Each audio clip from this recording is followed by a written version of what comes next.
위대한 예술은 종종 역경 속에서 태어난다고들 하죠. 오늘 우리가 살펴볼 이야기가 바로 그 증거가 아닐까 싶어요. 작곡가 안토니오 비발디의 삶, 그 속으로 한번 들어가 보겠습니다. 이야기를 시작하기 전에 이 질문 한번 생각해 보시겠어요? 만약 내 인생의 가장 큰 약점이 오히려 나를 가장 빛나게 하는 강점이 된다면 어떨까요? 이 역설, 이게 바로 오늘 이야기의 핵심입니다. 오늘의 주인공, 바로 안토니오 비발디입니다. 근데 별명이 좀 특이하죠? 미사를 집전할 수 없었던 붉은 머리의 사제. 이 모순적인 한 문장에서부터 그의 아주 특별한 이야기가 시작되는 거죠. 아니, 사제가 어떻게 설교를 할 수 없었을까요? 그 이유를 찾아서 그의 어린 시절로 한번 돌아가 보죠. 비발디는 1678년, 당시 유럽 음악의 심장이라고 불렸던 베네치아에서 태어났어요.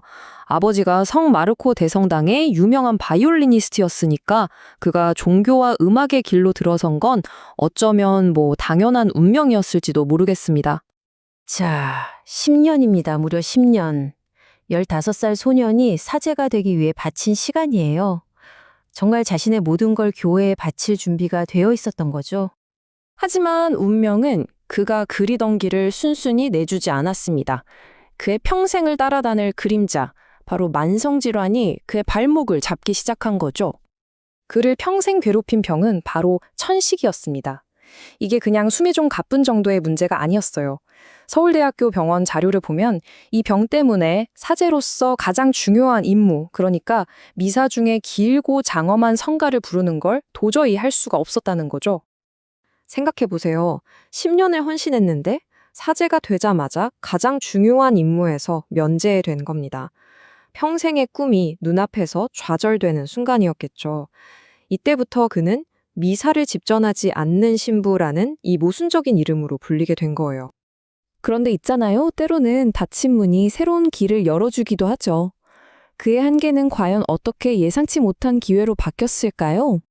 재단에 설 수 없게 된 비발디. 그는 완전히 새로운 회중을 만나게 됩니다. 바로 피에타 자선원의 고아 소녀들이었죠.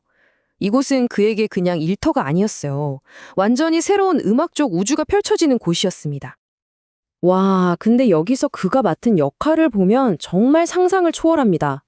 바이올린도 가르쳐야지, 음악 이론도 알려줘야지, 직접 지휘도 해야지, 심지어 매주 새로운 연주곡을 만들어내야 하는 상주 작곡가 역할까지. 이 엄청난 압박이 역설적으로 그를 혁신적인 작곡가로 단련시킨 용광로가 된 셈입니다. 그 결과는 정말 놀라웠습니다. 비발디는 그저 평범했던 고아 소녀들을 훈련시켜서 유럽 전역의 명성을 떨치는 그야말로 세계적인 수준의 앙상블로 키워낸 거죠. 교육자이자 지휘자로서 그의 천재성이 제대로 폭발한 순간이었습니다. 자, 그렇다면 이 독특한 소녀들의 오케스트라 실험실에서 비발디는 대체 어떤 음악적 혁명을 일으켰을까요?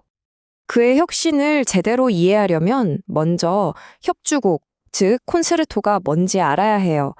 쉽게 말해서 한 명의 스타 연주자가 오케스트라라는 든든한 배경과 함께 자신의 기량을 마음껏 뽐내는 무대라고 생각하시면 됩니다. 비발디는 바로 이 협주곡의 판을 새로 짠 사람이에요. 그 전까지의 협주곡은요, 여러 독주자가 서로 대화를 주고받는 뭐랄까 팀플레이에 가까웠어요. 하지만 비발디는 완전히 달랐죠. 그는 단 한 명의 슈퍼스타에게 모든 스포트라이트를 몰아줬습니다. 바로 독주 협주곡의 시대를 활짝 연 겁니다. 비발디 이전의 음악 구조는 꼭 샌드위치 같았어요. A라는 주제가 나오고 B라는 새로운 부분이 잠깐 나왔다가 다시 A로 돌아오는 식이었죠.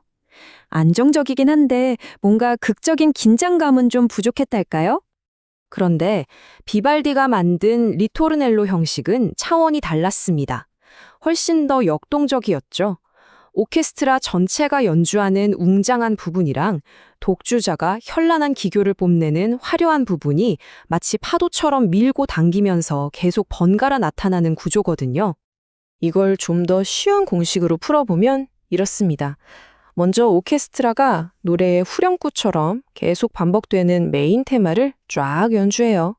그러면 독주자가 나타나서 마치 프리스타일 랩을 하듯이 아주 화려하고 새로운 멜로디를 선보이는 거죠. 이 긴장과 이완의 끝없는 반복, 이게 바로 비발디 음악에 빠져들게 만드는 매력의 핵심입니다. 이런 혁명적인 변화는 악보 위에도 그대로 드러나요. 보세요. 뜻이, 즉 모두 함께 연주하라는 부분과 오직 스타를 위한 솔로 파트가 명확하게 딱 구분되어 있죠. 이 단순하지만 정말 강력한 구분이 바로크 음악의 지형도를 완전히 뒤바꿔 놓은 겁니다. 이렇게 음악사에 한 획을 그었지만 그의 인생이 계속 탄탄대로였던 건 아닙니다. 지금부터는 그의 눈부신 성공과 그보다 더 깊었던 추락의 궤적을 한번 따라가 보시죠. 정말 그의 삶은 한편의 드라마 같았어요. 조화의 영감이나 사계 같은 곡으로 유럽의 정점에 섰지만 시대의 유행은 너무나도 빨리 변했고 대중은 그를 외면하기 시작했습니다. 결국 바로크 음악의 위대한 거장은 아무도 기억하지 못하는 타향에서 가난 속에 쓸쓸히 눈을 감고 말죠. 자, 이제 이 모든 이야기를 관통하는 처음의 질문으로 다시 돌아가 볼 시간입니다.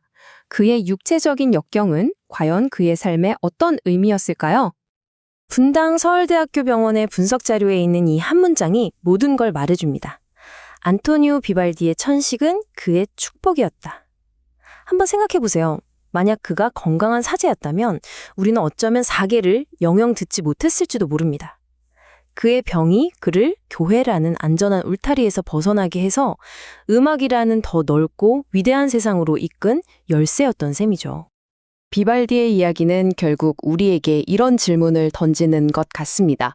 어쩌면 지금 나를 가로막고 있는 가장 큰 장애물이 사실은 나를 가장 위대하게 만들어줄 잠재력을 품고 있는 건 아닐까요? 이 질문을 여러분께 남기면서 오늘 이야기 마치겠습니다.